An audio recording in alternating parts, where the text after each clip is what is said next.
Hi guys, welcome back to Tutorial Millennials channel. In today's video, I'm going to show you how to change languages on the app Agoda.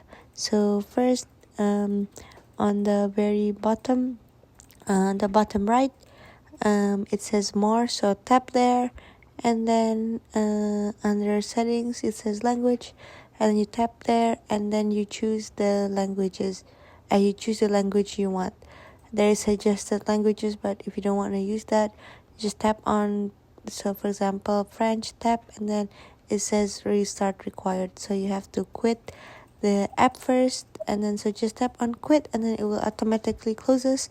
Now you just have to go back and open the app again, and then once you open the app, it is now the language has already changed.